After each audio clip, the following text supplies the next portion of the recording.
L'église,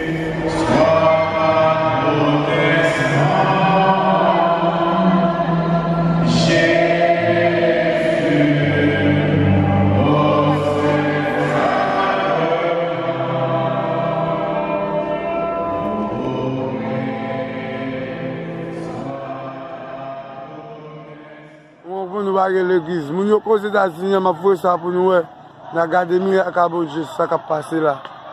Mais l'église, mais.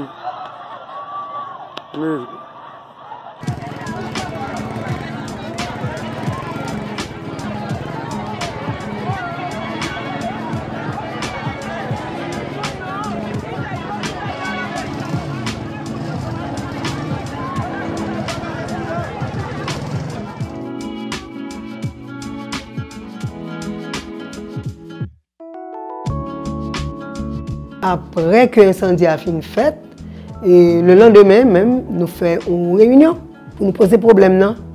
Et le problème que nous posons, c'est d'abord les problèmes d'urgence. Parce que ce n'est pas le lendemain de l'incendie, on peut déjà connaître qui ont intervenu. En plus, nous besoin de connaître est-ce qu'il a restauré le net, est-ce qu'il a fait chapelle et toi tu as même gens, etc. Donc ça, c'est des débats qui prennent des études et des débats. Mais par contre, il y a des mesures d'urgence pour prendre. Mesures d'urgence d'abord par rapport aux vies humaines. Parce que, comme nous ne pouvons pas parler de parc là lui-même, mais toutes zones sont zones habitées. Et Chapelle là, c'est tout près de Ville-Milo allié. Donc ce n'est pas une zone qui est désert. Or, matériaux que tu fais toiture, il y a amiante là-dedans. Amiante là sont matériaux qui sont dangereux, qui sont cancérigènes. Donc le fait que le brûlé, qu'on y a des petites particules, les cendres que elle a fait, elle a dispersé dans l'air, dans l'environnement. Donc immédiatement, une première mesure, recommandé pour faire, c'est de définir un périmètre de protection, de sorte que on ne va pas approcher trop près. Alors, je dis ça ne recommandé, mais en réalité, à date, je ne vais pas gagner que fait. Donc, parce qu'il n'y a pas une semaine que je suis avec le directeur ISPAN et il te dit que pourquoi avancer vraiment. Mais pour nous, c'est définir le périmètre de protection. Ça. Deuxième bagaille là, c'est pour nous faire des bassins de décantation parce que si il y a la pluie et que la pluie tombe sur des déchets d'amiante, l'eau va tomber dans la rivière ou bien dans la source pour polluer. Donc nous t'ai parlé pour que tu aies des bassins de décantation donc qui retenus. Si vous voulez qu'ils font un premier filtrage avant pour arriver dans la source, ils ne pas le polluer. Ça peut pas faire non plus. Et donc ça, c'est ça, les mesures d'urgence. Vous comprenez? C'est eux-mêmes que c'est sûr que nous travaillons. Parce que nous pouvons avoir une réponse de qui projet pas le faire exactement pour les toitures.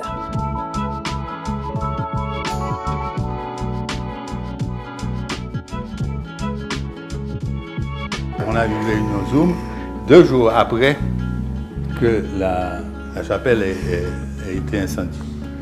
Et au cours de cette réunion-là, donc, il y avait moi et une quinzaine de participants de Trinidad et Tobago, de Colombie, de Jamaïque, de la Floride, de plusieurs endroits.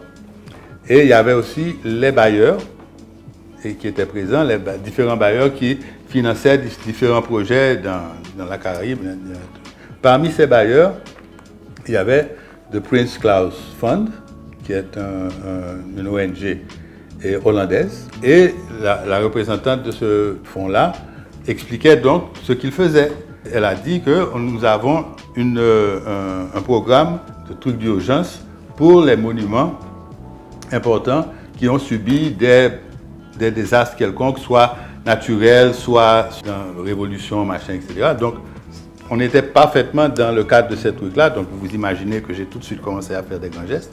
Surtout que on en parlait entre nous pendant le truc, puisque ça faisait 2 jours que ceci avait eu lieu et que tout le monde en parlait. Donc, j'ai dit, hey, vous êtes, est-ce qu'on pourrait peut-être nous présenter une demande? Elle a dit, non seulement je serais content si vous présentiez une demande, mais je cherchais un contact justement parce qu'on avait appris qu'il y a eu ce désastre et on voulait savoir si on pouvait aider.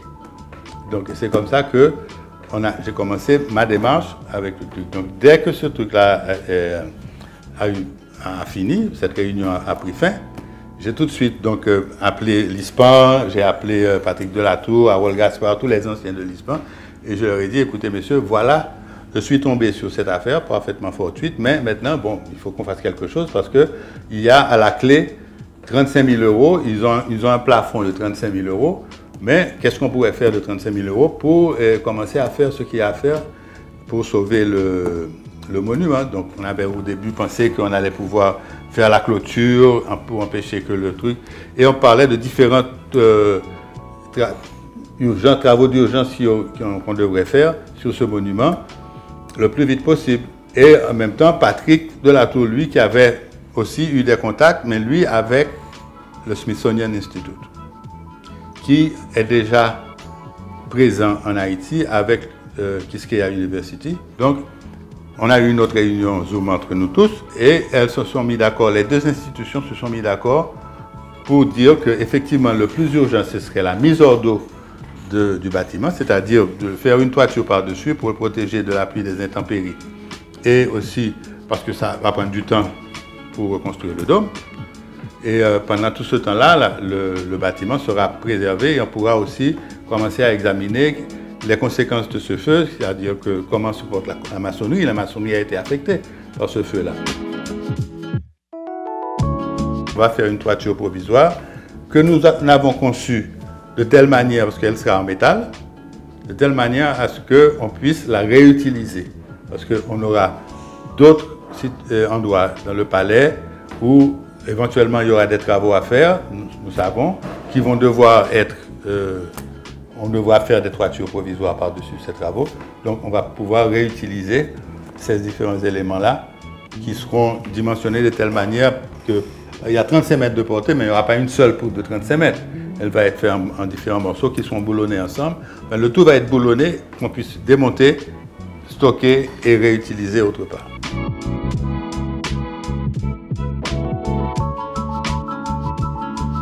Faire passer ces fonds à travers le CNIH, ok, parce que ça me paraissait l'institution idéale pour ça. Et puis en plus, je suis membre du conseil d'administration du CNIH et je pourrais donc piloter ce truc-là.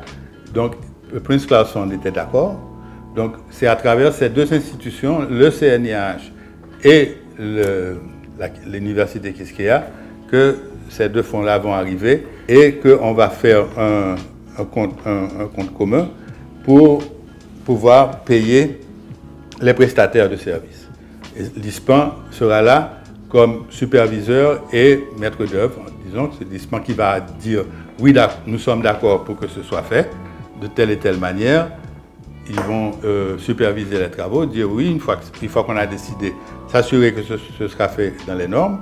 Et maintenant, nous allons payer les prestataires directement. Donc l'ISPAN n'aura pas à gérer le problème de fonds, parce que si ça passe à travers le système administratif de l'État, on ne pourra plus faire les dépenses d'urgence comme ce ne sera pas aussi rapide. On a décidé de faire comme ça.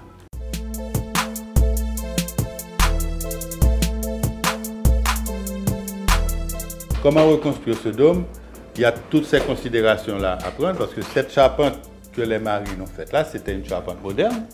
Donc on sait que le dôme original n'était probablement pas de cette manière. Et il y a d'autres méthodes, il y a d'autres types de charpentes qui datent de l'époque, qui pourraient être peut-être plus adaptées. Donc on va devoir aller un peu dans l'histoire de la charpente de l'époque pour essayer de voir les dômes, comment ils étaient faits, etc., etc. Et il y a plusieurs possibilités que nous allons examiner et pour pouvoir déterminer comment nous allons reconstruire ce dôme. Et ça ne va pas être quelque chose de facile ni de rapide, parce que nous, les architectes haïtiens, et nous ne sommes pas les seuls à nous pencher sur ce problème, puisque c'est un monument classé patrimoine mondial. Donc il faudra que le patrimoine mondial et l'UNESCO donnent leur syncope et disent voilà, on est d'accord pour ça, on n'est pas d'accord pour ça.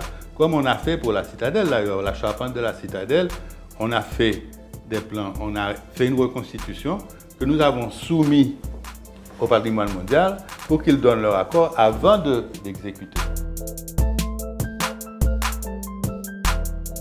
suite à l'événement ça, pour que nous soyons capables de mettre une structure en place pour que nous soyons capables de contribuer et collaborer pour la reconstruction chapelle là. En fait, l'initiative là, il y a un premier monde qui a annoncé ça, c'est une collaboratrice qui n'est pas officiellement un membre de ATH, mais elle collabore énormément avec nous sur tout ça qui a un rapport avec le patrimoine parce qu'elle étudie ça. Elle habite en France, elle est Gabriela. Et c'est Gabriela qui dit nous ne sommes pas capables de rester comme ça, nous ne pas rien, il faut que nous fassions bagaille ensemble avec ATH. Quand il dit ça, moi dit Gabriela en avant, en avancé. Et c'est comme ça que ATH vient approprier l'idée. Et puis, bien sûr, le conseil d'administration nous a approuvé les tout. Et puis, nous lancer un processus de levée de fonds. Maximum 8 à 10 jours après l'incendie, nous lancer le processus. Et nous faisons à travers une plateforme qui est assez connue, qui est le GoFundMe. Okay? C'est une plateforme à ce moment-là que tout le monde, quel que soit côté dans le monde entier, ou voulez collaborer, ou ici dans la diaspora, ici, n'importe qui, ou juste monter sur le site là, un lien que nous baillons, ou monter sur le lien, et puis, ou avec carte de crédit, ou capable de faire un don. Ou capable un don de $5 jusqu'à montant qu'on voulait. Nous-mêmes, ça nous fait au niveau de ATH, nous avons fixé don à $50 000. C'est montant ça que nous avons espéré que entre membres nous avec tout le monde qui connaît l'existence ATH, qui connaît sérieux ATH, qui connaît qui nous travaille dans la transparence. C'est montant ça que nous avons jugé qui est capable d'accepter pour que nous avons restitué l'ISPAN pour collaborer avec l'ISPAN dans la reconstruction. Pour l'instant, le chiffre n'est pas ça que je souhaité parce que je pense que ça fait déjà plus qu'un mois et demi que le processus l'a lancé. Nous à peine arrivé à 15% de l'objectif. Ce que je pense qui est très bas. Même parce que la situation Covid fait que nous sommes très soucieux par rapport à problèmes sanitaires et que nous sommes moins penchés sur la question patrimoine culturel. Donc, je pense que ce n'est pas grave, on a continué quand même. De toutes les façons, son processus de reconstruction prend un petit temps. Donc, ça va nous un temps tout dans, pour nous capables de continuer à faire promotion, fundraising ça. OK. Et on a privé, parce que plus que nous passé à travers la crise sanitaire, la COVID, on va reprendre l'activité normalement, on va reprendre censure, on va commencer à garder l'autre gens. Et puis là, nous devons joindre plus de monde qui collabore avec nous sur ça.